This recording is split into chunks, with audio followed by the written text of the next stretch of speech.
많은 바램이 있던 사람들도 몸에 병이 생기면은 바램은 하나로 줄어든다고 해요. 많은 바램을 갖고 있던 사람들도 몸에 병이 생기면 우리 바램은 하나로 줄어들지 않겠어요? 저는 그거 충분히 공감하거든요. 그리고 육신이라고 하는 것은 내 거인 듯 내 거 아닌 내 거예요. 그게 무슨 뜻이냐면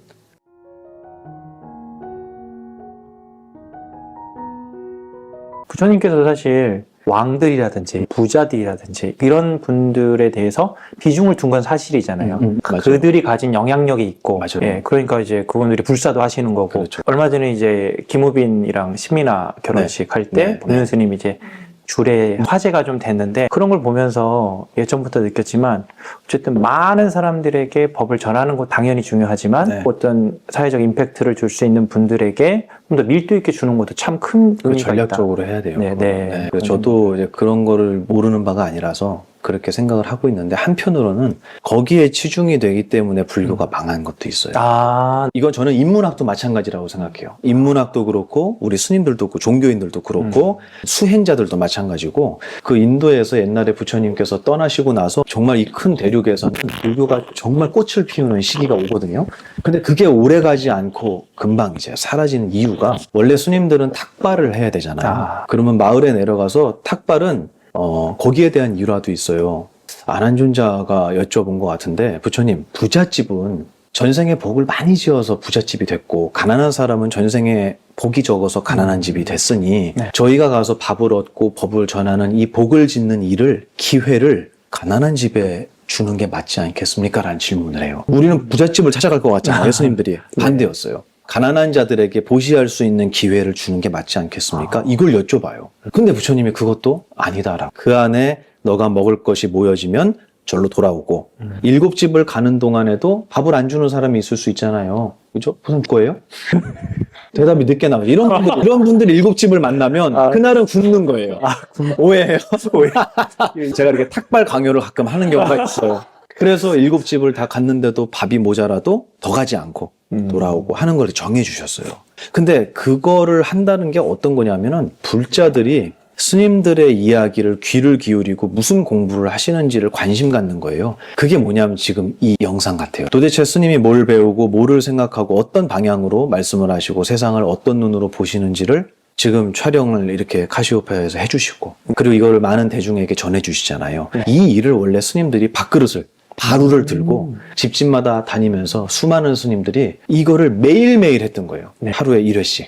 그리고 스님들은 그게 생존을 위한 필수였던 거예요. 이거는 선택사항이 아니고요. 근데 부처님 제자들은 대부분 왕족들이었거든요. 이 사람들이 재력이 없어서 밥을 구걸하러 다닌 게 아니에요. 심지어는 어떤 사람은 자기 이제 무시하고 괴롭힌 사람들이 많았어요. 스님들을 막 해코지하고 하는 분들. 근데 이분이 왕자였던 거예요. 부처님한테 화가 머리끝까지 나갔고 부처님 저 왕궁으로 돌아가겠다고. 돌아가서 군대를 이끌고 가서 저 인간들의 땅을 검은 피로 물들이겠다고 이렇게 얘기를 해요. 너무 화가 나갖고 부처님이 이제 혼을 내시죠. 그런 게 아니라고. 이 정도의 권력을 갖고 있는 분들이 밥을 얻는다라는 거는 아주 의도적인 장치였다라는 생각이 전 많이 들어요. 그 장치가 뭐냐면 대중과 스님들이 커넥션. 저는 이게 탁발이라는 굉장히 중요한 장치라고 생각하는데 부처님이 떠나시고 나니까 아까 말씀하신 그런 권력자들, 왕족들이 전부 다 불교에 귀의를 하면서 스님들한테 탁발이 필요 없을 정도의 물건을 생필품과 음식을 이제 공양하기 시작하는 거예요. 그러니까 스님들은 탁발을 나갈 일이 없잖아요. 그러니까 절에 있어도 밥이 들어오거든. 옷이 들어오고 의약품이 들어오거든요. 그러니까 대중을 만날 기회가 점점 줄어들죠. 그러면 이제 어떻게 되냐면 그분들하고만 잘 지내면 돼요. 저는 대한민국 종교계에도 분명히 보이는 모습이라고 생각해요. 정치인이라든가 세속에서 유명한 권력을 가진 분들, 힘을 가진 분들, 영향력이 있다고 얘기하시는 분들하고만 스님들이 자꾸 친하게 지내고 정말 가난하고 외롭고 아무런 것도 가진 게 없다라고 보이는 분들은 이제 업신여기거나 가볍게 여기는 모습이 대한민국 종교계에 분명히 보인다. 필요악이라고 생각하거든요. 그걸 안 해서는 안 되지만 우리 팀장님 말씀처럼 하지만 그게 끊어지니까 이제 어떻게 됐냐면 대중들은 스님들의 얘기가 그들만의 리그가 된 거예요. 이제. 그래서 그분들이 얘기하는 거는 얘기해도 알아들을 수가 없고 스님들도 굳이 노력해서 이해시키려고 안 하는 거예요. 그 사람들이 못 알아들어도 밥은 나오거든요. 되게 슬픈 일이에요. 이거는 제가 볼 때는 닭장 속에 닭이 된 거예요. 모이 주고 물 준다고 닭이 행복하냐? 그렇지 않잖아요. 하지만 안전할 수는 있겠죠. 외부의 위협으로부터. 근데 우리는 그게 무서워서 출가한 게 아니란 말이에요. 그래서 반드시 대중하고 소통하는 이 작업을 저는 우리 스님네들이 잊어버려서는 안 된다고 생각을 했어요. 먹을 게 없어서가 아니에요. 이것이야말로 불교가 오랫동안 아름다운 가르침을 세상에 펼칠 수 있는 우리 석가모니 부처님께서 우리의 스승께서 남겨주신 위대한 장치다라고 생각을 하기 때문에 저는 웬만하면 많은 분들을 만나려고 노력해요. 제가 뭐 몸이 하나다 보니까 다 만날 수는 없지만 최선을 다해서 만나려고 하는 게 이익을 바라고 만나는 게 아니고요. 이 가르침이 세상에 퍼지려면 정말 아무런 힘이 없는 정말 우리가 뭐 보통 사람이라고 얘기하는 이런 분들의 이해가 있어야지 저는 이게 생명을 갖는다고 생각하기 때문이에요. 뭐 인터뷰도 그렇고 책도 그렇고 저는 불특정 다수가 읽을 수 있을 만한 누구에게나 입맛에 맞을 만한 그 정도 이야기로 좀 만들고 그래야 이 법이 좀 오래 가지 않을까라는 생각을 합니다.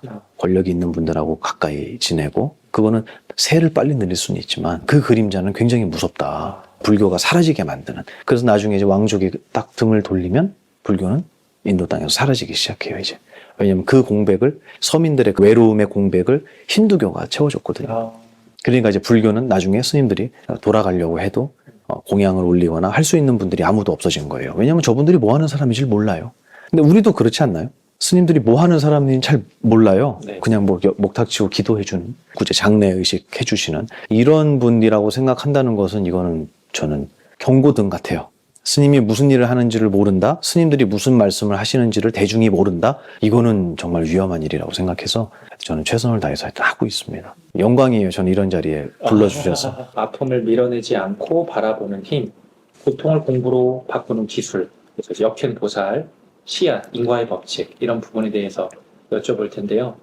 첫 번째 질문 먼저 드리도록 하겠습니다. 스님께서 육신의 고통, 감촉이 가장 이겨내기 힘든 걸림돌이라고 표현하셨는데요. 왜 그렇게 보시는지. 많은 바램이 있던 사람들도 몸에 병이 생기면은 바램은 하나로 줄어든다고 해요. 많은 바램을 갖고 있던 사람들도 몸에 병이 생기면 우리 바램은 하나로 줄어들지 않겠어요? 저는 그거 충분히 공감하거든요. 그리고 육신이라고 하는 것은 내 거인 듯 내 거 아닌 내 거예요. 그게 무슨 뜻이냐면 내 의도대로 움직여지는 것 같으니까 나의 것으로 착각을 하는 거예요. 제가 착각이라고 지금 설명했잖아요. 네. 이 표현은 부처님께서 해주신 말씀이거든요. 자동차가 내 마음대로 움직여진다고 나는 아니거든요. 똑같은 개념인데 이 육신은. 근데 우리는 그 육신을 자동차보다 훨씬 더 나라는 이름으로 내 가슴 속에 품고 있는 것 같아요. 그래서 육신, 거울에 비춰지는 모습, 또 남들 눈에 비춰지는 모습, 그거를 자기로 삼는 이 육신이라는 대상은 뭐라 할까, 뜨거운 감자 같은 것 같아요. 네, 버릴 수도 없고 잡을 수도 없는. 그리고 내 뜻대로 되는 것 같지만 어느 순간 보면 내 뜻은 전혀 반영이 되지 않는.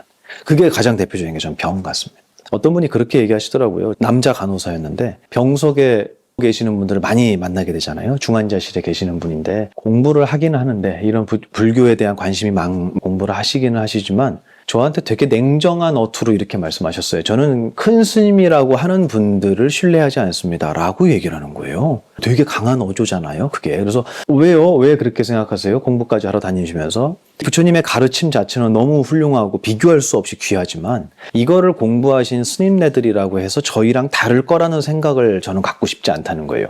세속에서 어른이라고 하시는 스님들이 중환자실에서 살려달라고 발버둥 치는 걸 난 너무 많이 봤다. 이렇게 얘기를 하더라고요. 근데 저는 그렇다고 해서 그분들을 나와 동일시 한다라는 것은 저는 약간 좀 성급한 판단이지 않을까 싶어요. 그만큼 육신에 대한 고통은 함부로 표현하기에, 함부로 이렇다라고 단정하기에는 너무 큰 짐이에요. 육신으로부터 얻어지는 고통에 저는 헤아릴 수 없다고 생각해요. 그리고 참 슬픈 얘기지만 이 육신을 가지고 태어난 이상 우리에게는 피할 수 없는 고통이 기다리고 있잖아요.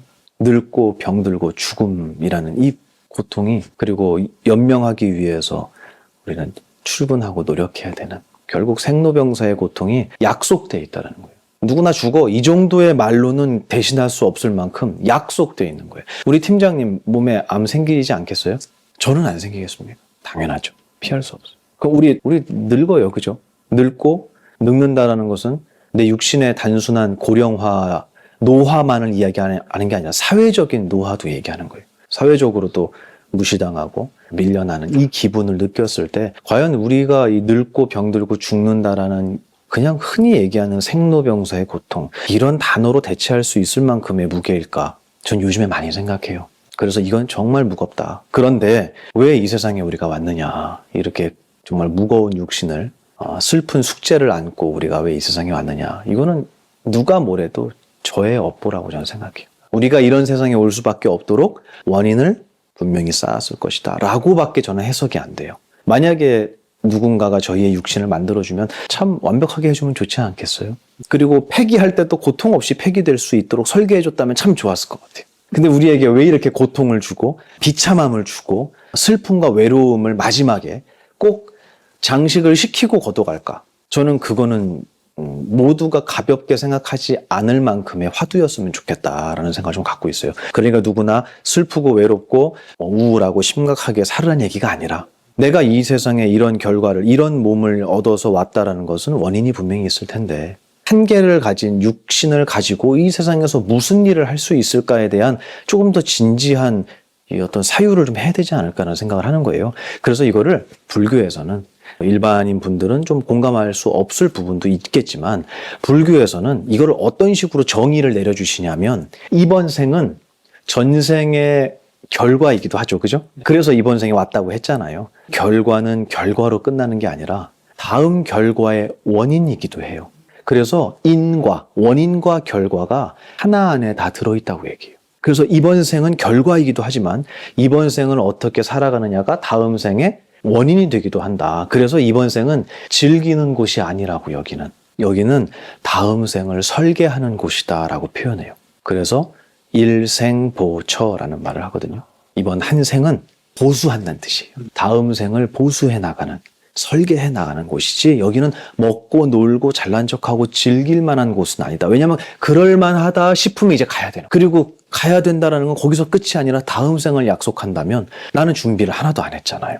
성공을 위해서 남들보다 한 발 앞서가는 어떤 교만함을 위해서 내가 만약에 한평생을 사용했다면 여기에 대한 결과가 다음 생엔 기다리고 있다는 거예요. 이건 되게 무서운 얘기잖아요. 그렇기 때문에 이번 생은 고치는, 설계하는 곳이다. 다시 얘기해서 조심조심 살아라 이거예요. 함부로 교만하거나 함부로 날뛰거나 남들 무시하지 말고 이번 생이 과연 나의 다음 생에 어떤 결과를 만들어 오는 지금 씨앗을 심고 있는 것인가를 주의 깊게 봐야 된다는 거예요. 그걸 공부하는 사람은 남에 대한 분별이 먼저겠어요?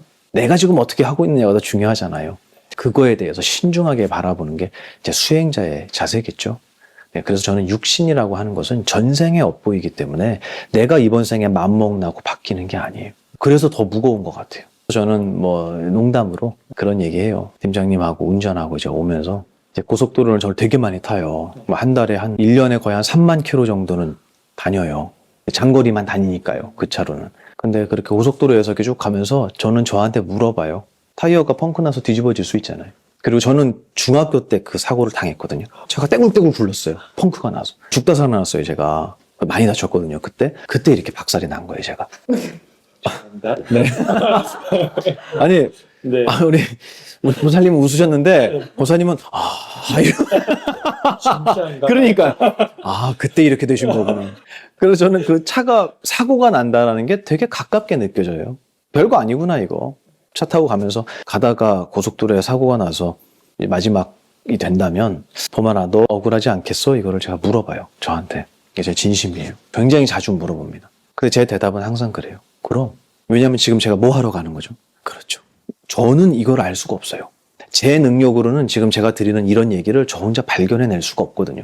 근데 이거를 전해주신 스승의, 그 스승이 2600년 전부터 부처님을 비롯한 많은 스승님이 계셨겠지만 어찌됐든 그분들의 입과 인생을 갈아 넣어서 만든 이 귀한 가르침을 저는 어쨌든 전하러 가는 거잖아요. 저는 굉장히 자랑스러워요. 가는 길조차도 저에겐 영광스럽고. 그럼 당연하지.